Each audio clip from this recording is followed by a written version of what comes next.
नमस्कार दोस्तों, computer series के इस पहले पार्ट में आप सभी का स्वागत है। आज हम इस वीडियो में बात करेंगे ऐसे इंपॉर्टेंट क्वेश्चनों का जो प्रीवियस ईयर के एग्जाम में अधीनस्थ बोर्ड द्वारा पूछे जा चुके हैं। तो इस वीडियो को ध्यान से देखना और साथ ही पटवार की तैयारी करने वाले तथा सभी कंपटीशन एग्जाम की तैयारी करने वाले कंप्यूटर से रिलेटेड क्वेश्चन इन सभी में से हर बार पूछे जाते हैं। तो आइए शुरू करते हैं। पहला क्वेश्चन आपका है, एक ऐसा इलेक्ट्रॉनिक डिवाइस जो कंप्यूटर के डिजिटल सिग्नलों को एनालॉग सिग्नल में रूपांतरित करता है। तो डिजिटल को एनालॉग में कौन करता है? Digital to analogue signal. Digital to analogue signal में कौन कन्वर्ट करता है? आप कन्वर्ट डीएसी भी कह सकते हैं, एडीसी ये होता है एनालॉग टू डिजिटल कन्वर्टर। तो उसको हम क्या कहते हैं? डीएसी या एडीसी, उसको हम कहते हैं मॉडेम। तो इस चीज का ध्यान रखना आप। दूसरा क्वेश्चन है आपके सामने, कंप्यूटर मॉनिटर के रेजोल्यूशन का मापन किससे होता है? कंप्यूटर का जो मॉनिटर होता है उसके रेजोल्यूशन का मापन किससे होता है? रेजोल्यूशन जो किसको कहते हैं? जो कंप्यूटर की स्क्रीन होती है, ठीक है, जैसे रेक्टेंगुलर फॉर्म में होती है, आयताकार फॉर्म में, तो वो पिक्सल की संख्या के अनुसार होता है।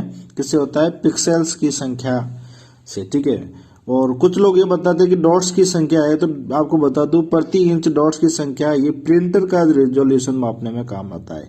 तो आप ये भी ध्यान रखना, प्रिंटर का जो रेजोल्यूशन होता है वो किससे होता है? पर inch number of dots, number of dots पर इंच, या आप कह सकते प्रति इंच डॉट्स की संख्या, ठीक है।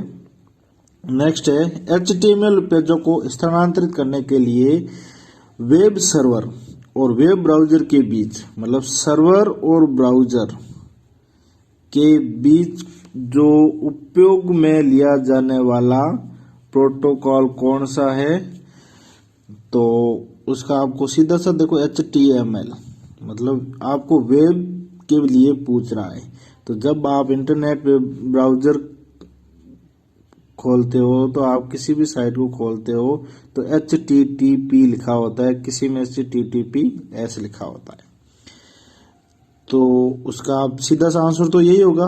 उससे पहले आपको दूसरे जो ऑप्शन होते हैं उसके बारे में भी एक बार सोच लेना चाहिए, क्या वो भी हो सकते हैं। तो सबसे पहले बात करते हैं PPP। ये क्या होता है? Point two point protocol. Point two point protocol, full form भी पूछी जा सकती है, पॉइंट टू पॉइंट प्रोटोकॉल, ठीक है। एसएमटीपी की ये किसकी फुल फॉर्म होती है? ये यूज किया जाता है मेल के अंदर, जो अपन मेल करते हैं उसका प्रोटोकॉल है।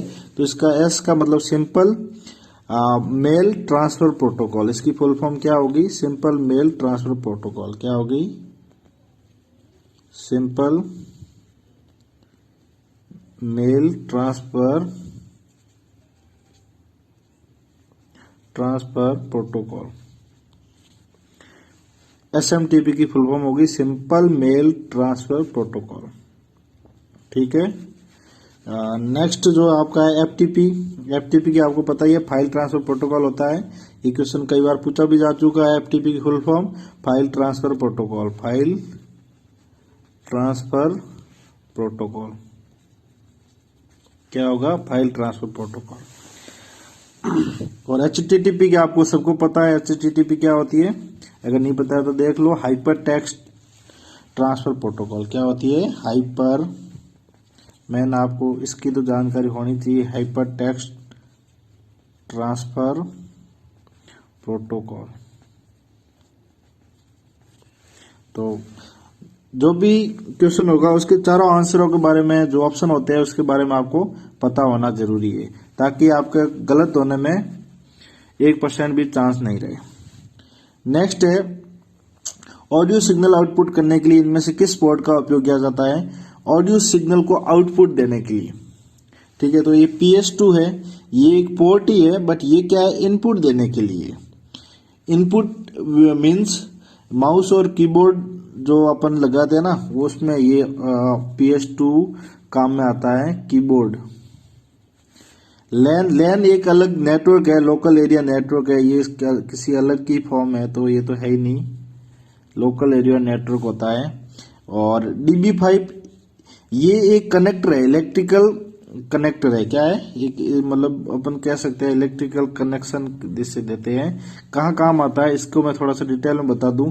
ये बहुत जनों के लिए बिल्कुल नई जानकारी है, तो इसको थोड़ा सा मैं बता देता हूँ। ये जो DB25 है ये क्या होता है? DD25 जब आप कभी कंप्यूटर को कनेक्ट करते हो ना, तब आपको एक ऐसा यूं स्क्रू लगे होते हैं इधर यूं, ठीक है, और अंदर यूं ऐसे बिंदियां बनी होती है, मतलब एक तरह से कनेक्शन है वो, ठीक है। यहाँ पे 13 होते हैं, गिन लेना कभी, और यहाँ पे 12 होते हैं।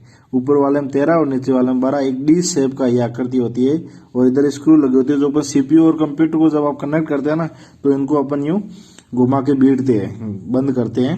तो ये जो है DB5 एक तरह से इलेक्ट्रिकल कनेक्शन है, 25 पिन का होता है, 25 का एक इलेक्ट्रिकल कनेक्टर है, ठीक है। और एक और आता है DB9, जो वो प्रिंटर को, वो भी एक तरह से ऐसा ही कनेक्टर होता है, ठीक है, वो प्रिंटर को जोड़ने के लिए काम आता है। तो ये आपको पता चल गया DB25 एंड HDMI क्या होता है, इसकी भी एक फुल फॉर्म पता होनी चाहिए। और इसका सही आंसर ऑडियो सिग्नल को ट्रांसफर करने के लिए कौन सा होता है? HDMI होता है। और इसकी फुल फॉर्म क्या होती है वो देख लेते हैं। High definition multimedia interface. क्या होती है इसकी full form? High definition multimedia interface. High definition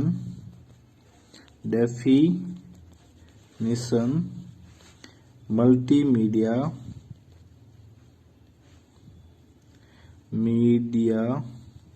interface. High definition multimedia interface. तो इसका जो आंसर होगा ऑडियो सिग्नल, और ये आउटपुट करने के लिए इसमें जिसका उपयोग किया जाता है उसका नाम है HDMI। नेक्स्ट क्वेश्चन आपका है, इनमें से किस जनरेशन के कंप्यूटरों में पहली बार उनके CPU में इंटीग्रेटेड सर्किट का उपयोग किया गया? कौन सी जनरेशन में ICs इंटीग्रेटेड सर्किट, या अपन कह सकते हैं शॉर्ट में IC, किसकी जगह पे क्या, ये भी ध्यान रखा है, पहले ट्रांजिस्टर का उपयोग किया जाता था। इसमें जो कंप्यूटर होते थे उसमें किसका उपयोग किया जाता था? ट्रांजिस्टर का। उसकी जगह पे किसका यूज किया गया? ICs का। तो ये जो किया गया थर्ड जनरेशन में किया गया, तीसरे जनरेशन में। और IC का जो आविष्कार किया या जिसने पहली बार बनाया उसका नाम था जैक किल्बी। क्या नाम था? Jack Kilby. अगर ये ऑप्शन में नहीं हो तो आप लिख सकते हो रॉबर्ट नॉइस, पर ये ऑप्शन में मिल ही जाएगा। कभी कभार ये दोनों हुए तो फिर A और B ऑप्शन हो तो A प्लस B आप दोनों ही लिख सकते हो, बट सही जो आंसर है आपका जैक किल्बी। और इसमें जो इसका आंसर है तीसरे जनरेशन में, पहली बार कब उपयोग किया गया? तीसरी जनरेशन में, ठीक है। और IC की खोज किसने की थी? जैक किल्बी ने। इसकी किसने की थी? जैक किल्बी, ठीक है। किसने मैक OS को विकसित किया? इसका स्वामित्व कौन सी कंपनी रखती है? तो मैक OS मतलब ऑपरेटिंग सिस्टम किसने बनाया था? एप्पल ने। और एप्पल के फाउंडर कौन है? Steve jobs. सबको पता है स्टीव जॉब्स, सब जानते हैं इनके बारे में। इनमें से कौन जो कंप्यूटर के CPU का भाग नहीं है? CPU मतलब सेंट्रल प्रोसेसिंग यूनिट का भाग नहीं है। तो सबसे पहले देखो, अरिथमेटिक लॉजिक यूनिट गणना करने के जो काम आता है, ALU कहते हैं जिसके शॉर्ट फॉर्म, वो कंप्यूटर का भाग है। कंट्रोल यूनिट कंप्यूटर का है। मुख्य मेमोरी मेन मेमोरी कंप्यूटर में होती है। माउस जो है वो एक हार्डवेयर है। ये क्या है? एक हार्डवेयर है। हम इसको इनपुट डिवाइस के रूप में काम में लेते हैं, ठीक है।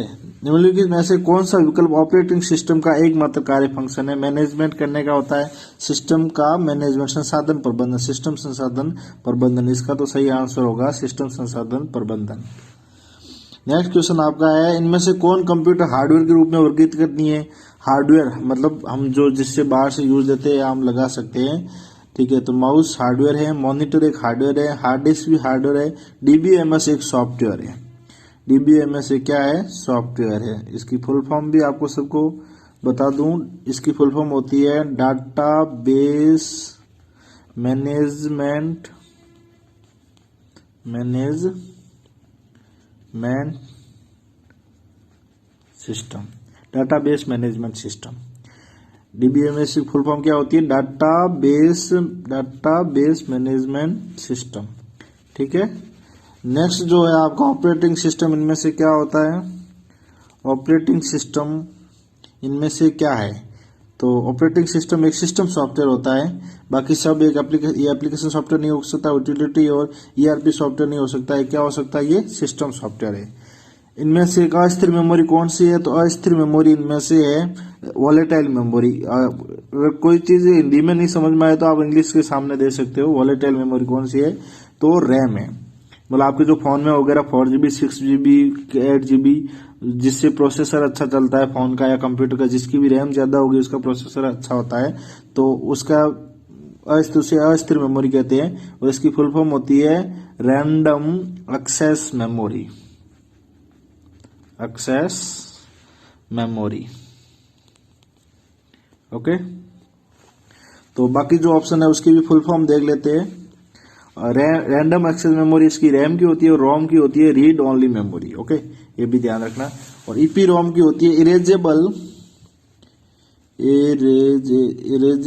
Programmable read only memory.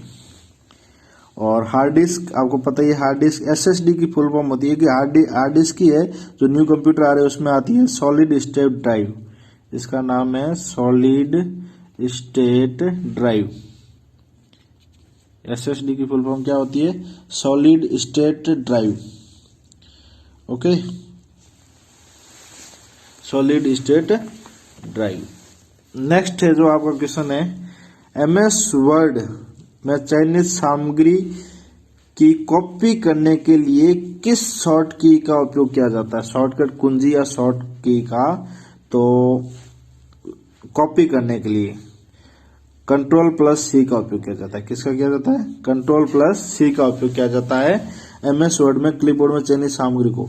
तो बाकी जो ऑप्शन है उसका भी देख लेते हैं। Ctrl+V का जो है पेस्ट करने के लिए, Ctrl+C का कॉपी करने के लिए, Ctrl+X का कट एंड कॉपी, और फिर उसको पेस्ट करने के लिए V का, Ctrl+V का। और M का किया जाता है इंडेंट को बढ़ाने के लिए, इंडेंट को बढ़ाने के लिए Ctrl+M का उपयोग किया जाता है। और एक और चीज बता दूं कि जो Ctrl+Z है, Ctrl+Z उंडो करने के लिए, उंडो का तो सबको पता ही है। और Ctrl+Y है वो रीडू करने के लिए, उंडो किया होता है ना उसको वापस रीडू करने के लिए Ctrl+Y का उपयोग किया जाता है। और एक चीज और बता दूं आपको, Ctrl+N ओपन न्यू फाइल के लिए किसका उपयोग किया जाता है? Ctrl+N का। ठीक है। नेक्स्ट जो है आपका क्वेश्चन है, वास्तविक मेज के शीर्ष की तरह वास्तविक कार्य क्षेत्र के रूप में काम करता है। तो मेज शीर्ष एक तरह से मतलब टेबल के ऊपर जो टॉप की तरह कौन दिखता है? आपका सीधा सा डेस्कटॉप होता है। कोई सोचने वाली बात नहीं है, ये डेस्कटॉप इसका आंसर होगा। कंप्यूटर जॉयस्टिक क्या है? कंप्यूटर जॉयस्टिक जब आप वीडियो गेम वगैरह खेलते हैं ना, तो एक वो माउस की तरह, माउस तो नहीं कह सकते उसको अपन, ये 4 बटन होते हैं। किसी ने पुराने टाइम में वीडियो गेम खेला होगा तो वो उसको कंप्यूटर जॉयस्टिक कहते हैं। मेरे पास फोटो नहीं है, मैं बता देता अभी। तो कंप्यूटर जॉयस्टिक कहते हैं, वो एक क्या है? एक इनपुट डिवाइस है। कंप्यूटर जॉयस्टिक क्या है? एक इनपुट डिवाइस है। ठीक है। और एमएस वर्ड के उपयोग द्वारा इनमें से कौन सी गतिविधि सबसे उचित प्रकार से की जाती है? एमएस वर्ड द्वारा इनमें से कौन सी गतिविधि सबसे उचित? तो डेटाबेस मेंटेन करने के लिए नहीं किया, वेबसाइट बनाने के लिए हम इसका उपयोग ही नहीं करते, इंटरनेट कनेक्ट करने के लिए भी नहीं करते। तो बच्चा कौन सा ऑप्शन आपका? रिपोर्ट लिखने के लिए। तो सही आंसर होगा रिपोर्ट लिखने के लिए। नेक्स्ट है जीयूआई आधारित ऑपरेटिंग सिस्टम में फाइलों, फोल्डरों, प्रोग्रामों या अन्य आइटमों का लघु ग्राफिकल निरूपण में से क्या कहलाता है? लघु ग्राफिकल निरूपण मतलब जैसे कोई फोल्डर बना हुआ है, ये आप डेस्कटॉप पे देखोगे तो ये फोल्डर होते हैं, ऐसे बने होते हैं, आप इसमें कुछ भी फोटो थोड़ा सा दिख जाता है जिसके अंदर क्या चीज है और उसका नीचे नाम लिखा होता है, ठीक है। तो इनको हम कहते हैं आइकन। क्या कहते हैं? इनको आइकन कहते हैं। आप इसको फिर इस पे डबल क्लिक करके इसको आप ओपन करते हैं तो इनको हम क्या कहते हैं? आइकन कहते हैं। तो इसका ध्यान रखना, ये GUI की फुल फॉर्म भी आपको ध्यान होनी चाहिए। क्या होती है? GUI की फुल फॉर्म होती है ग्राफिकल यूजर इंटरफेस। क्या होती है? Graphical user interface. Okay okay दोस्तों, वीडियो अच्छा लगे तो लाइक करना, एंड अभी तक चैनल को सब्सक्राइब नहीं किया तो एक बार सब्सक्राइब जरूर कर देना और बेल आइकन को दबाना मत भूलना ताकि आने वाले सभी वीडियोस के अपडेट आपको मिलती रहे।